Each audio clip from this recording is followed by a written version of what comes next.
নমস্কার বন্ধুরা, রিবার রান্নাঘরে আপনাদের সকলকে স্বাগত। তো আজকে আমার রান্নাঘরে আপনাদের জন্য খুবই পুষ্টিকর এবং স্বাস্থ্যকর একটা রেসিপি আপনাদের জন্য নিয়ে চলে এসেছি। আমাদের বাড়িতে সবসময় মিষ্টি প্রয়োজন হয়, তো এইভাবে যদি আমরা মিষ্টি বানিয়ে রেখে দিই, আমরা খাবার পর খেতে পারি, কিংবা বাড়িতে যদি গেস্ট এসে যায় তাও আমরা এইভাবে তাদেরকে দিতে পারি। তো প্রথমে আমি এখানে নারকেলটা সুন্দর করে মিহি করে কুড়ে নিচ্ছি। এখানে আমি একটা নারকেল নিয়েছি, নারকেলটা কুড়ে দিলাম।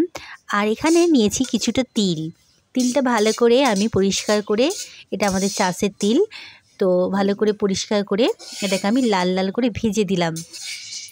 রেডি হয়ে গেল তিল আর নারকেল। কিছু বাদাম ভেজে নিচ্ছি, তো এগুলো দিয়ে আজকের আমার মিষ্টি বানানোটা হবে। কীভাবে বানাচ্ছি সেটাই আপনাদের সাথে শেয়ার করবো, তাহলে দেখতে থাকুন আমি কিভাবে বানাচ্ছি। তো এদিকে বাদামটাও ভাজা হয়ে গেছে, বাদামগুলো ভাজা হয়ে গেছে। এখানে খোলাগুলো একটু আমি ছাড়িয়ে নিচ্ছি এইভাবে। অল্প একটু জল দিয়ে দিলাম, দিয়ে এটাকে নাড়বো। গুড়টাকে একটু জল দিয়ে এইভাবে গুলে নিতে হবে, আর একটু নিয়ে ছেঁকে নিতে হবে, কেন না ছাগলে ভেতরে অনেক সময় বালির মতো কাঁকড় মতো থাকে। তো গুড়টা এইভাবে ছেঁকে দিলাম।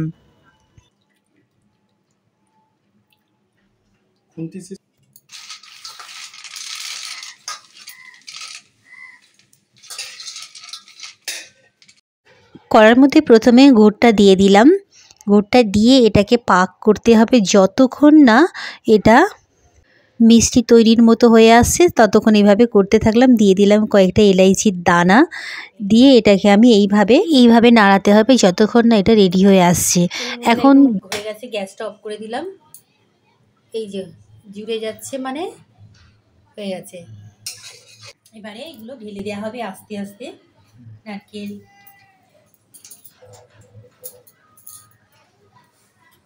সব একসাথে দিয়ে দিলাম।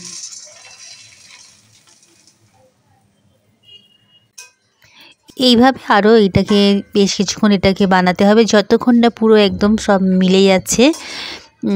তো ততক্ষণ এটাকে এইভাবে বানাতে হবে। দেখুন বন্ধুরা, এখানে কালারটা চেঞ্জ হয়ে গেছে, প্রায় রেডি হয়ে গেছে। এবারে এটাকে আমরা নামিয়ে নেব। থালার মধ্যে একটু ঘি লাগিয়ে দিলাম, দিয়ে এটাকে মেখে দিলাম। আর এর ওপরে আমি এটা দিয়ে ভালো করে এটা চেপে চেপে বসিয়ে রাখতে হবে।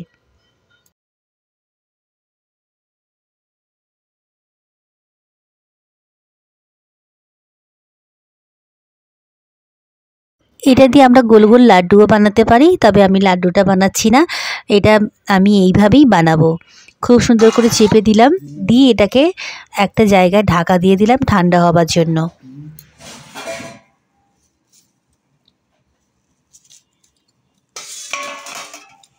একদম ঠান্ডা হয়ে গেছে। এটা গ্যাসের উপরে হালকা রাখার পর এটা একদম পুরো শট করে উঠে গেল।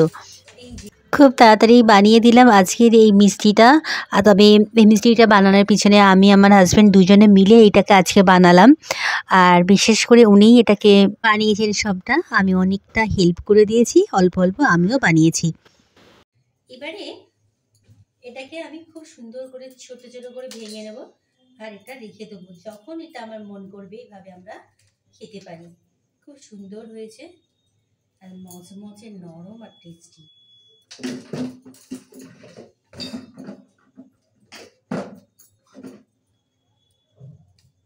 এইভাবে ভেঙে ভেঙে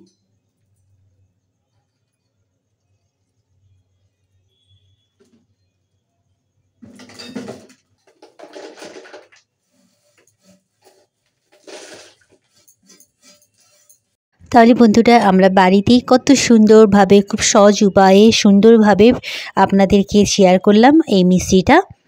আমার আজকের ভিডিওটা কেমন হয়েছে কমেন্টে অবশ্যই জানাবেন। আপনারা সকলে ভালো থাকবেন, সুস্থ থাকবেন। আর যারা নতুন বন্ধু আছেন, এখন আমার চ্যানেলটাকে আপনারা সাবস্ক্রাইব করেননি, অবশ্যই সাবস্ক্রাইব করে দিবেন। আমি আরো নতুন নতুন ভিডিও নিয়ে আপনাদের সামনে পৌঁছে যাব। আপনারা সকলে ভালো থাকবেন, সুস্থ থাকবেন। আমার ভিডিওগুলো দেখার জন্য অসংখ্য অসংখ্য ধন্যবাদ। নমস্কার।